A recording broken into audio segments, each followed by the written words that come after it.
반갑습니다. 저는 택시 운전을 하는 50대 아줌마입니다. 여자가 택시 운전하는 게 흔한 일은 아니지만 저는 이 일을 한 지 벌써 20년이 넘었습니다. 제가 일한 세월이 있다 보니 이때까지 만난 이상한 손님들도 정말 많았습니다. 그 사건들 중 재밌는 게 뭘까 고민을 하다가 몇 개 적어봅니다. 지금은 개인 택시를 몰고 있지만 처음에는 회사 택시를 운전했습니다. 택시 기사님들은 다 아시겠지만 회사 택시는 주간 야간으로 나눠서 운행을 해야 하는데 아무래도 야간에 손님이 더 많아서 산악금을 채우는 데에는 야간이 더 유리합니다.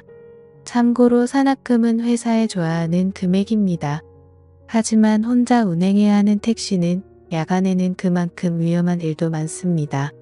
제가 여자라서 무시하고 괜히 더 난동을 부리는 손님도 많았고요.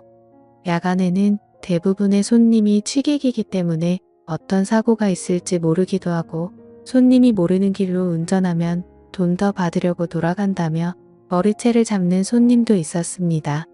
야간에 운전을 하면서 손님과 시비가 붙어 고성이 오가는 경우도 참 많았습니다. 이렇게 위협을 당하고 시비가 붙으면서도 야간 운행을 하는 이유는 당연히 돈 때문이죠. 뭐니 해도 뭐니 아니겠어요? 그놈의 돈만 아니면 주간 운행이 몸도 마음도 더 편하고 좋죠. 회사 택시를 하던 때는 택시 일을 시작한 지 얼마 되지 않아 하는 것도 별로 없고 해서 돈만 보고 야간 운전을 많이 했습니다. 의욕만 앞서서 체력은 생각도 못했던 거죠. 그러다가 너무 힘들어서 잠시 주간 운행으로 바꾼 적도 있었으니까요. 물론 돈이 안 돼서 금방 야간으로 돌아갔지만요. 근데 주간 운행을 했을 때에도 참 특이한 손님을 한번 태운 적이 있습니다. 태우기 전에는 몰랐는데 손님이 택시에 탑승하는 순간 술 냄새가 어찌나 진동을 하는지 술통이 빠졌다고 해도 이해가 갈 정도였습니다. 대낮에 얼큰하게 취해서 해롱해롱 거리는 손님을 보고 내리라고 할까 순간 고민도 했지만 이제 와서 내리라고 하기에는 늦은 것 같아 그냥 태웠습니다. 손님 어디까지 가세요? 하고 물어보니 너네 집 이러는 겁니다. 어찌나 어이가 없던지 다시 손님 어디까지 가세요? 손님 집이 어디신데요? 하고 부르니 버럭 소리를 지르며 내 집도 모르는데 택시 운전으로 돈 벌어먹고 산다며 난동을 부리는 겁니다. 사람이 너무 어이가 없으니 웃음이 나더군요. 저도 기분이 상해서 야 너 내려 하고 싶었지만 그래봤자 술 먹고 취한 사람에게는 말도 안 통할 게 뻔해서 그냥 꾹 참았습니다. 저보다 덩치도 큰 남자를 힘으로 끌어낼 수도 없었고요. 어쩔 수 없이 근처 지구대로 갔습니다. 경찰이 취객을 보자마자 혀를 차더군요. 경찰이 봐도 대낮부터 고주망태가 된 그 손님이 한심해 보였나 봅니다. 경찰이 취객에게 내리라고 말하는데 이 양반이 경찰 말은 엄청 잘 듣는 겁니다. 벌떡 일어나서 택시에서 내리더니 경찰에게 아이고 선생님 고생하십니다 하면서 멀쩡한 신사처럼 예의를 지키고는 택시기사가 멀쩡한 길을 돌아서 간다고 저를 흉을 보는 것입니다. 그때 그 모습을 보고 제가 어이가 없어서 세상에 별의별 놈 다 있네 하던 기억이 있습니다. 이 정도가 그렇게 위험할 수도 아닌 평범한 진상 손님 중 한 명입니다. 취객 중에서는 정말 불쾌하고 위험한 행동을 하는 손님들도 있었습니다. 대부분의 취객들은 뒷자리에 거의 드러누워서 발로 운전석을 차며 여자가 집에서 밥이나 하지 괜히 밖에 나와서 택시 운전한다며 운전을 너무 못해서 거슬린다고 운전 똑바로 하라고 소리를 지르고 욕을 합니다. 그런 수많은 진상 중에 최고는 핸들을 지 맘대로 꺾으려는 사람입니다. 그럴 때마다 심장이 어찌나 철렁하는지 죽고 싶으면 혼자 조용한 데 가서 죽지 왜 저까지 같이 죽게 만들려고 핸들을 꺾는지 모르겠습니다. 그런 취객이 타면 정말 골치 아픕니다. 힘으로 하자니 제가 밀리기도 하고 나중에 엮이면 회사 택시다 보니 나중에 컴플레인이라도 들어가면 머리가 아파집니다. 회사 택시의 경우는 손님이랑 싸우며 잃어버린 시간만큼 다른 손님을 못 태우고 또 그만큼 산악금을 충당하지 못해서 힘들어지거든요. 그러니 대부분의 경우를 꾹 참고 경찰서로 인계를 합니다. 이게 최고거든요. 하지만 그 후에는 내가 이런 일을 겪으면서까지 택시를 해야 하나 괜히 울적해져 다른 일을 해볼까 하는 생각도 듭니다. 20년 넘게 잘하고 있지만요. 그리고 야간 운전 중에는 이런 손님도 만났습니다. 젊은 커플이었는데 뒷자리에서 아주 쪽쪽거리고 난리도 안 되군요. 둘이서 온갖 애정행각을 해대는데 제가 다 민망했습니다. 아무리 서로 사랑하는 사이라고 해도 엄연히 택시 안도 공공장소인데 좀 너무하다는 생각이 들더라고요. 하지만 괜히 한마디 했다가는 안 좋은 소리만 듣고 시비만 붙을 것 같아 최대한 빨리 목적지에 내려주려고 했습니다. 근데 여자친구가 어떻게 하다가 남자친구의 핸드폰을 봤는지 갑자기 얘 전 여친 아니야? 내가 얘랑 연락하지 말라고 했잖아 이러면서 남자친구에게 욕을 퍼붓는 것입니다. 불과 1분 전만 해도 무인도에 떨어져도 오직 너만 있으면 된다는 식으로 내가 사랑하는 건 너뿐이야 라면서 서로 쪽쪽거리고 더 당치 못해 안달이라는 식으로 굴었는데 그쪽 메시지 하나로 분위기가 180도 바뀌었습니다. 아주 싸늘하다 못해 추울 지경이었습니다. 여자가 계속 화를 내고 소리를 지르니까 계속 사과하던 남자도 열이 받았는지 그냥 연락 와서 답장한 건데 왜 그래? 걔랑 지금 헤어진 사이고 지금은 아무 사이 아니야 이러면서 화를 내는 겁니다. 그러다가 남자가 순간 욱해서 운전 중인 택시의 문을 열고 택시를 내렸는데 그 여자도 따라 내리면서 남자친구한테 달려가 주먹질을 하고 남자는 그걸 또 피하고 난장판더라고요. 그래서 에이 요금 받긴 글렀네 하며 그냥 다른 손님을 찾으러 떠났죠.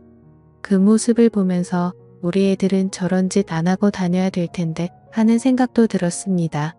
제 일은 택시 운전인데 매일매일이 절에 들어간 건 마냥 돌을 닦는 기분이었습니다. 하지만 이런 일들도 약과라고 생각될 일이 생겼습니다. 택시 운전 인생 동안 가장 큰일 날 뻔하고 무서운 일이 발생한 겁니다. 제가 회사 택시를 몰 때 생긴 일이니까 지금은 한참 더 된 이야기네요. 그날은 장마철이라 비가 내렸다 그쳤다 하며 굉장히 습기가 가득하고 찝찝한 기분의 나쁜 날씨였습니다. 손님도 없고 대부분 기본 요금 손님이라 돈도 안 되는 거리만 왔다 갔다 하고 있었죠. 이러다가 산악금도 못 채우겠구나 걱정이 되더라고요. 그러던 중 어떤 남자 손님을 한 명 태우게 되었는데 마침 또 장거리 손님이라서 반가웠습니다. 한번 태우면 충분히 산악금도 채울 수 있는 거리였죠. 근데 말투가 이상하더군요. 한국말이 어설프고 조선족 말투라고 해야 하나? 아무튼 가끔 영화에서 들어본 말투를 쓰더군요. 어차피 돈만 제대로 주면 거리도 장거리라 돈도 되고 퇴근도 빨리 할 수 있으니 그냥 태웠습니다. 정확한 위치를 물었더니 장거리하고도 더 들어가는 거리였습니다. 완전 땡 잡았다고 생각하고 뒷길을 열심히 운전했습니다. 머릿속으로는 이런저런 계산을 했죠. 이 손님을 내려주고 거기서 손님 한 명만 더 태워서 회사 근처로 가면 산악금 채우고도 돈이 훨씬 남겠네 하면서 나름의 계획을 세우며 신나게 달리고 있었죠. 핸드폰 내비로 주소를 찍어서 장거리 손님이 알려준 주소대로 가고 있었습니다. 여러 번 가본 길이면 제 나름의 지름길로 갈 때지만 초인길이다 보니 내비가 가란 대로 군말 없이 가고 있었습니다. 그런데 뒷자리에 앉은 남자 손님이 낮은 목소리로 이 길 맞아요? 하는 겁니다. 그래서 죄송합니다. 저도 초인길이라 내비대로 가고 있어요. 지름길 알려주시면 지름길로 갈게요 하고 최대한 친절하게 얘기를 했습니다. 그랬더니 아닙니다. 그냥 그대로 가주세요. 그러더군요. 속으로는 뭐지 이 사람? 생각하며 목적지까지 열심히 달리고 있었습니다. 근데 거의 다 도착했을 무렵 갑자기 손님이 깜빡하고 돈을 두고 왔는데 이러는 겁니다. 저는 너무 놀라서 여기까지 왔는데 돈이 없다고 하면 어떡하냐고 지금 밑에만 봐도 4만 원이 넘는다고 짜증을 좀 냈습니다. 그 남자는 카드를 주머니에 넣은 줄 알았는데 방금 확인하니까 없었다면서 지갑도 안 들고 왔다고 하는 겁니다. 여러 가지 생각이 스치더군요. 그냥 이 사람을 지구대에 넘겨버릴까? 아니면 재수 없었던 생각하고 돈 아까워도 그냥 여기서 내리라고 할까? 고민하던 중 그 손님이 제 난처한 표정을 보며 제 생각을 다 안다는 듯이 경찰서에는 넘기지 말라고 하더군요. 경찰서 가면 한국에 더 이상 있지 못한다면서 한 번만 봐달라며 충격적인 제안을 하나 하는 겁니다. 돈이 없으니 대신 물건을 주면 안 되냐고 물어보는 겁니다. 시대가 어느 때인데 물물 교환이라도 하려는 건가 싶어 일단 드러나 봤습니다. 기껏해야 반지나 목걸이려나? 좀 돈 되는 걸 주겠지 생각했습니다. 그랬더니 그 남자가 자기 신발을 벗으면서 이 신발이 비싼 건데 이걸 대신 드릴게요. 이러는 겁니다. 뭐 좋은 메이커 신발이라도 가지고 그러나? 싶어서 신발을 자세히 보니 허름하고 구멍이 나서 다 낡아 떨어진 운동화를 보여주는 겁니다. 황당하고 어이가 없어서 제가 이상한 소리 계속하면 경찰서로 갈 거라고 돈이나 빨리 주시라고 했습니다. 그런데 버팅기면서 계속 신발이며 낡은 가방이며 이걸로 택시비를 대신하면 안 되겠냐고 하더군요. 말하는 투를 들어보니 처음부터 돈 낼 생각이 없었구나 느낌이 파고더군요. 그래서 핸들을 꺾어 차를 갓길에 대고 저기 후 제가 다른 길은 몰라도 이 근처 경찰서 위치는 다 알고 있거든요. 그냥 이참에 경찰서 가서 콩밥 좀 자시고 아저씨 원래 나라로 돌아가세요. 이렇게 말했습니다. 그랬더니 그 남자는 웃으면서 미안합니다. 내가 사람을 몰라봤네. 지금 친구한테 돈 가져오라고 할게요. 그러더니 어디론가 전화를 걸더니 저한테 주소를 불러주는 겁니다. 자기 아는 사람이 사는 데인데 거기로 가면 택시비 줄 거라면서 말이죠. 이미 미터기는 5만 원이 넘어가고 있었습니다. 곧 교대 기간도 다 와가서 불러준 주소까지 거리를 계산해보니 좀 빠르게 가면 교대 시간까지 다녀오겠다 싶었습니다.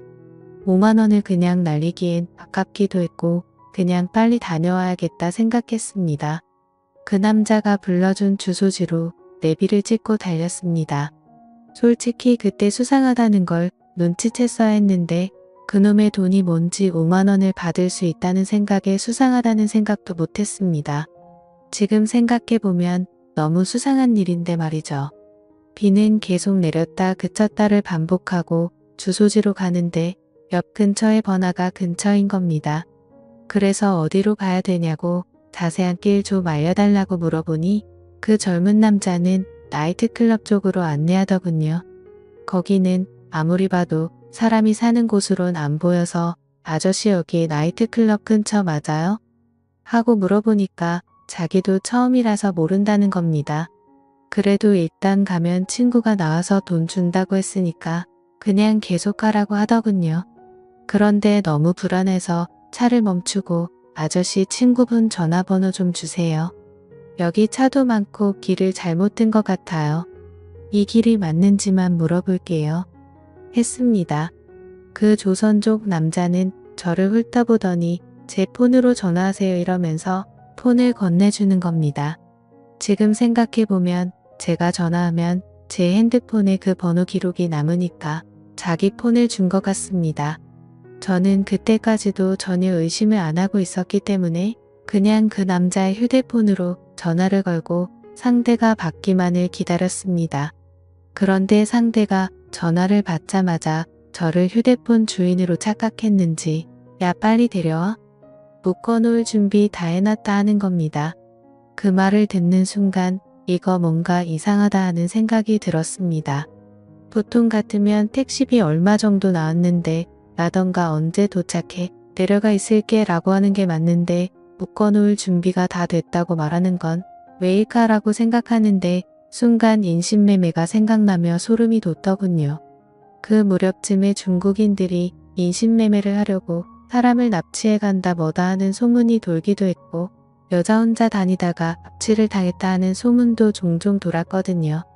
둘 중에 어떤 거라도 큰일이구나 싶었습니다. 처음부터 나를 납치해서 데려가려고 했구나. 데려가서 무슨 일을 하려는 거지? 생각하다가 일단 티내면 안 되겠다 싶어서 조용히 전화를 끊었습니다. 뒷좌석에서 남자가 왜 아무 말 안 하고 끊어야 하는 겁니다. 순간적으로 여기서 살아서 집에 가려면 정신 똑바로 차려야 한다고 생각이 들었습니다. 시끄러워서 전화가 잘 안 들리네요 하면서 대충 얼버무리고 나중에 다시 전화해본다고 하고 스트레칭하는 척하며 머리를 굴렸습니다. 이대로 목적지까지 갔다가는 큰일이 날 것 같은데 어떻게 하면 도망칠 수 있을까 생각했습니다. 그런데 사람이 극한의 긴장감을 갖게 되니까 머리 회전이 빨라지더군요. 갑자기 떠오른 생각에 택시 잔금 바꿔줄 현금이 없다고 잠깐 편의점에 들려서 돈 좀 갖고 온다고 했습니다. 그러자 그 남자는 알겠다고 해서 택시를 급히 근처 편의점에 세워서 편의점 안에서 경찰에 전화를 했습니다.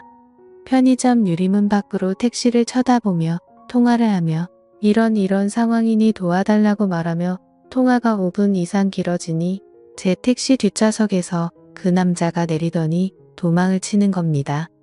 하염없이 멀어지는 그 남자를 쳐다보며 택시비는 받기 글렀구나 생각했지만 한편으로는 목숨을 건졌다는 안도감에 온몸에 힘이 쭉 빠지더군요. 그래서 경찰 분과의 통화는 상황이 마무리되었다고 끊고 저는 편의점에서 나와 택시를 타고 잠금 장치를 잠궈 문을 다 잠궈버렸습니다. 에어컨 빵빵한 차 안에서 저는 식은땀을 정말 비 오듯이 흘렸습니다. 제가 만약 그 조선족 남자 말만 믿고 그대로 목적지까지 운전했다면 그리고 돈 5만 원을 받겠다고 그 남자한테 돈을 달라고 했다면 어떤 일이 생겼을까요? 지금 생각해도 너무 무섭고 끔찍한 경험이었습니다. 그날 회사에 돌아가 이 이야기를 동료 기사들에게 했더니 다들 잘 대처했다며 자기들이 겪은 일들을 이야기해 주다군요.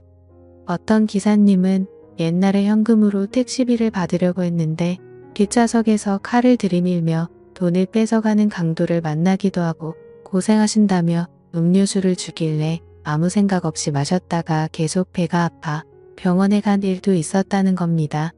근데 그런 일들보다 제가 겪은 일이 더 무섭다고 하시더군요.